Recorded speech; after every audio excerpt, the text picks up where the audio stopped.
वही लाइन विपक्ष की, जो विपक्ष कह रहा है कि भाई हम 2023 का जो महिला आरक्षण बिल है आप तत्काल उसको लेकर आइए, हम आप उसके लिए सहमत हैं। लेकिन जो बिल लाया जा रहा था ये असल में पिछड़े वर्ग की बात कर रहे हैं कि पिछड़े वर्ग को उसमें शामिल नहीं किया गया है, क्योंकि जो जनगणना है वो जनगणना में पिछड़ा वर्ग शामिल उस तरीके से नहीं है, जाति जनगणना नहीं हुई है।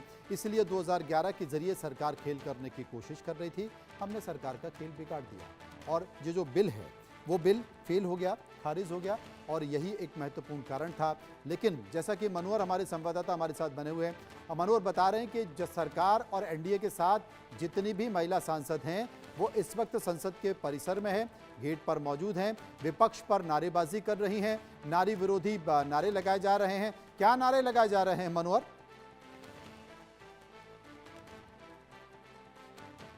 मनोहर नहीं है, अभी अभी बताया मुझे। तो आपको बता दूं कि संसद में इस वक्त जोरदार नारेबाजी हो रही है। अमूमन आप देखते हैं कि जो नारेबाजी करता है वो विपक्ष करता है जब इस तरह के बिल आते हैं, लेकिन यहाँ पर सत्ता पक्ष नारेबाजी कर रहा है और सत्ता पक्ष ये कह रहा है कि विपक्ष ने आज नारी वंदन अधिनियम यानी कि 33% आरक्षण देश की संसद में, देश की विधानसभाओं में जो आना था उसका विरोध किया है। लिहाजा विपक्ष नारी विरोधी है, नारियों का उत्थान विरोधी है। वो नहीं चाहता है कि नारियों को सम्मान मिले, राजनीति में स्थान मिले, संसद में स्थान मिले, विधानसभा में स्थान मिले। लेकिन विपक्ष कह रहा है ये खेल है, ये राजनीति करने का तरीका है। हम आज भी महिला आरक्षण बिल के समर्थन में हैं और ये बिल हमारे टाइम पे नहीं बल्कि 2023 में मोदी जी की ही सरकार के समय राज्यसभा लोकसभा में पास हुआ है। राष्ट्रपति द्रौपदी मुर्मू के हस्ताक्षर उस पर हैं। आप उसको अभी लेकर आइए, पूरा विपक्ष एक साथ आपके साथ खड़ा हुआ है, आप उसको लागू कराइए। लेकिन वो आप लागू ना कराते हुए आप इसमें 3 संशोधन लेकर आए हैं, 131वां संशोधन, डिलिमिटेशन संशोधन और यूनियन टेरिटरी, जिसके कारण विपक्ष को लग रहा था कि बीजेपी इसमें सियासत तलाश रही है और उसी सियासत के डर से विपक्ष ने इसका विरोध किया।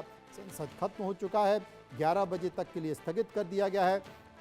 कल राज्यसभा में भी इस पर चर्चा होगी, क्योंकि अब लोकसभा में ही पारित नहीं हुआ है तो राज्यसभा में संभवतः पारित नहीं हो पाएगा। लेकिन इस बिल पर चर्चा होगी, बातचीत होगी और वही विपक्ष को महिला विरोधी बनाया जाएगा। विपक्ष कहेगा कि सरकार इसमें राजनीति तलाश रही है। कुल मिलाकर आरोप प्रत्यारोप का दौर इसमें चलेगा। अभी करीब तमिलनाडु में और पश्चिम बंगाल में चुनाव होना बाकी है, मतदान होना बाकी है, तो वहाँ पर भी इसे मुद्दा बनाने की कोशिश की जाएगी। भारतीय जनता पार्टी जोर शोर से मुद्दा बनाएगी, टीएमसी पर इसका ठीकरा फोड़ेगी और कहेगी कि संसद में बैठकर टीएमसी ने इसके विरोध में बिल किया है, वोट डाला है, ये महिला विरोधी हैं, ये महिलाओं को आरक्षण नहीं देना चाहते हैं। कुल मिलाकर एक राजनीतिक मुद्दा तो बन ही गया है और आगे आने वाले समय में भी ये राजनीतिक मुद्दा बनेगा। अब तमाम जानकार इस बात को लेकर चर्चा कर रहे हैं कि जब 67 सांसद सरकार के पक्ष में नहीं थे, नंबर गेम सरकार के पक्ष में नहीं थे, तो ऐसा क्या कारण था कि सरकार इस बिल में संशोधन लेकर आई। 3 दिन संसद का सत्र रखा गया, हालांकि सत्र वही है, बजट सत्र है, लेकिन 3 दिन के लिए अतिरिक्त तौर पर इसका दिन तय किया गया। और जब सरकार को पता था कि 67 यानी कि एक बड़ी संख्या है, सरकार के पास अगर कोई बाजीगरी नहीं है तो फिर सरकार ये लेकर क्यों आई? क्योंकि 3 दिन का ये सत्र क्या बेकार चला गया या फिर ये राजनीति के मायने में एक बड़ा संकेत और संदेश लेकर आएगा? क्या ये आगे आने वाले समय में भारतीय जनता पार्टी की दशा दिशा को तय करेगा? क्या ये आने वाले समय में विपक्ष की दशा दिशा को तय करेगा या इसके कोई और मायने हो सकते हैं? क्योंकि जहां तक हम समझ सकते हैं प्रियंका गांधी ने भी अमित शाह को चाणक्य कहा था, तो क्या चाणक्य इतनी बड़ी भूल कर सकता है? क्या देश के प्रधानमंत्री राजनीति के कमजोर खिलाड़ी हैं? क्या वो ये नहीं जानते थे? क्या सरकार ये नहीं जानती थी कि 67 विपक्षी विधायकों को अपने समर्थन में लाना इतना आसान नहीं है, तब जब पूरा विपक्ष इस वक्त सरकार के खिलाफ खड़ा हुआ है, बीजेपी के खिलाफ खड़ा हुआ है, लगातार आरोप लगाए जा रहे हैं। ऐसे में 67 विधायकों का समर्थन क्या? तो क्या सरकार विन विन सिचुएशन में रही है? अगर पास हो जाता तो बहुत अच्छा होता, और नहीं भी होता, जैसा कि देश के प्रधानमंत्री नरेंद्र मोदी ने कहा कि ये पास अगर नहीं भी हुआ तो भी मेरा फायदा है, तो इसमें फायदा क्या है?